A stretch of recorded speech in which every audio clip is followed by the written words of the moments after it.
How's it going, everyone? Today I wanted to do a 20,000 mile ownership review on my 2003 Saab 9.3. I wanted to talk about what it's like to own a Saab 9.3, particularly one like this. Some of the things that I love and hate about it, you know, just go over some general like reliability, maintenance costs and stuff like that. And then we'll wrap it up. So I'm gonna try and keep this short and sweet.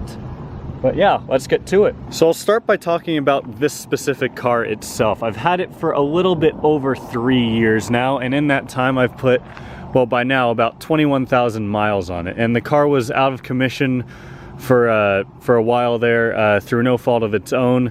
But since it's been back on the road the last 5 months or so, I've put about 5,000 miles on it, and it's been great. So this specific example is a 2003 9.3, which is the first year of the new generation 9.3, the one that's on this GM platform right here. And it has a 2-liter turbocharged motor. From factory, it makes about 210 horsepower, about 221 foot-pounds of torque. This one has a stage 3 tune on it. Nothing special to see under the hood, but I figure I'll pop it anyways so you guys can see. So this one has a stage 3 tune on it. Obviously it needs some cosmetic love, so just ignore that. So this one makes about 265 horsepower, about 280 torque, and it's pretty decent for a 4-cylinder. So this one just has some basic mods. It's got a K&N intake, full exhaust on it, so it's not bad. You know, it's also got some of the, this is an arc, which is you've got your linear, you've got your arc, and then you've got your aero. So those are kind of like the main 3 trims for the first handful of years for the new generation 9.3. So this is the arc, this is the middle tier.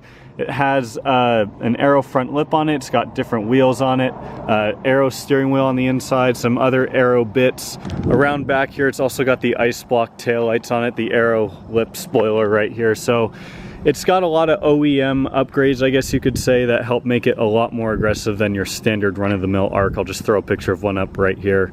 Doesn't look very sporty, but I think this one is very subtle and aggressive for what it is. So as you can tell, some of the paint on the car is not great, and you guys might remember in a previous video I made, I talked about what should I do with this car? Should I wrap it? Should I paint it? Or should I leave it how it is? And basically I've decided for now to leave it as it is. I'm getting new wheels for my Turbo X. If you guys missed that video, go ahead and check that out. But because I'm spending money on that and new tires for that, I decided for now, I'm not gonna spend anything on this because that's just a little bit too much money to spend on things that I don't need. So I figure I'll start off with mechanical reliability, because if you're new to Saab or you're thinking about buying one and you have no idea, you're probably wondering, well, is this thing reliable? Now let me just start off by saying, I bought this with 112,000 miles on it, now it has 133,000 on it, and I bought it for $1,100.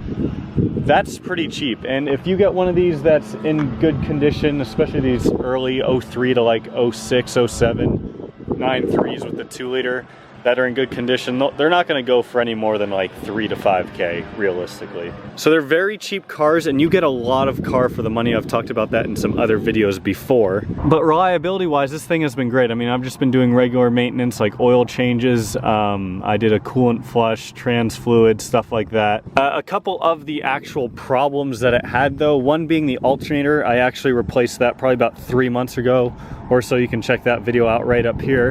I'm actually going to cheat here a little bit. Grab my maintenance sheet. There you can see the aero steering wheel and shifter trim right there. So I'm looking at this and it's all been regular maintenance. The only thing, I've had a couple check engine lights. One of them was for the ionization module. I've also had a couple misfires, just common issues with these cars. Nothing major. And then of course the alternator, like I already mentioned. So especially if you know how to work on these things yourself, if you're knowledgeable with cars and something goes wrong and you can fix it, parts are not any more expensive. Parts are actually cheaper than BMWs, or so I've heard from like BMW guys. So don't worry too much about, you know, spending $1,000 on some ridiculous hose or something, because parts for these are still very available from a variety of different sources. So don't worry about parts availability. That's one thing I think I should also mention. So how does it drive? Most of these are spec'd very similar to this, you know, 2.0 turbo, 5-speed automatic. And you know, that's really one of my big gripes. I also have a V6 that's a manual. And you know, one of my big gripes is, especially when you're sitting in traffic, if you know, you can of course put in the manual mode, which I'll do if I'm sitting in traffic, because the transmission just in traffic, it can just be like a little finicky. It'll shift downshift and shift up a little bit too much, and I don't really like that. So I try to keep it, you know, in manual mode and keep it in second or third gear, especially if you're going from like 10 to 20 to 30 miles an hour off and on. It really I just keep it in manual mode. It's better. But when I'm driving regularly, it's just normal automatic, and I have no complaints about it. It's just the traffic that really bugs me. That's really my biggest complaint about this whole car, is the transmission when you're sitting in traffic. So I think that goes to show that it's a pretty good car. You know, some other complaints that a lot of people have is all these cheap plastic buttons. You can see I've replaced most of them, but this one is still not perfect. They like to peel exactly like that over time. I mean, otherwise, I don't really have many complaints. It's a very comfortable car to drive. You know, it's on lowering springs, so the ride is a little bit harsher than stock. But it's a very comfortable car to drive. I really enjoy daily driving it. It's way better than when I dailied my Miata for like a year or two. So some of the things that I love, I guess I'll start off by getting in the interior here.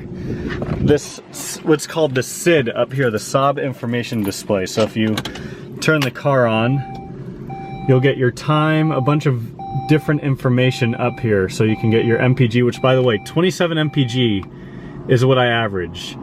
27 MPG is pretty good for a sports sedan like this, I would say. So you get, you know, your distance, all this shit. You know, just basic information about the car. So it's a nice little feature to have, because, you know, when you're driving, you can look right here as opposed to down here or down here.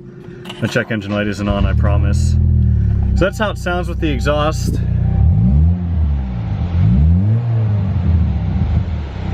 Not bad. Doesn't sound as good as the V6 9.3s, but unless you don't straight pipe it, it'll sound pretty good. So yeah, I think it sounds pretty good. So I figure since I'm already in the car, might as well just jump in and go for a short drive. I can talk about how the car drives, how I've I guess just enjoyed it over the last 20,000 miles. And you know, it's a pretty, for being a front wheel drive automatic car, it's pretty fun to drive. I mean, it's not, you know, it's not like driving a small little Roadster or a Porsche 911 around a track, but it's certainly not bad by any means. So, you know, if you're gonna buy one of these that's stock and not modified, of course you have some hum from the exhaust and the ride is a little bit harsher. You feel bumps more because of the lowering springs, like I said.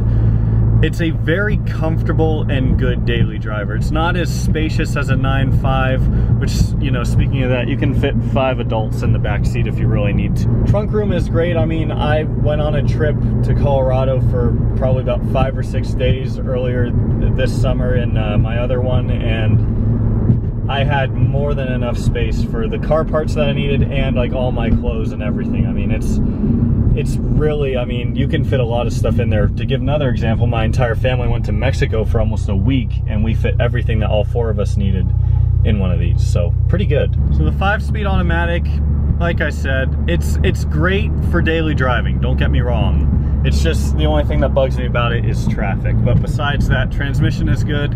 The motor's got a good amount of torque in it, for sure, a lot of low-end torque, not as much as the V6, but it's still got a good amount of low-end torque. But overall, for, you know, what I would want in a daily driver, something that for me has been reliable since I've owned it. I mean, of course, I've had a couple repairs here and there, but it's an older car, you know. It's, I guess you could also say it's a higher mileage car, having 133,000 miles on it now. So you can't expect perfection when you're buying one of these. So, you know, of course you're going to want to look for one that's been well taken care of, and of course you're going to want to look for one that has maintenance records and everything too. But, you know, even still, you can't expect a car like this to be perfect. So the minute something goes wrong, you know, you can't have a heart attack. Don't worry, whatever it is, you'll be able to find a fix for it. But that being said, I figure that wraps up my video of my 20,000 mile owner review of this car. If you have a similar or the same 9.3, leave your thoughts on it down below in the comments.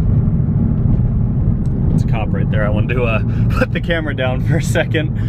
With that being said, that's it for today, guys. Thank you all so much for watching. New wheels for the Turbo X should be here very, very soon. I'm hoping to maybe even pick them up by the time this video goes up. So yeah, I'll see y'all next time. Thanks for watching.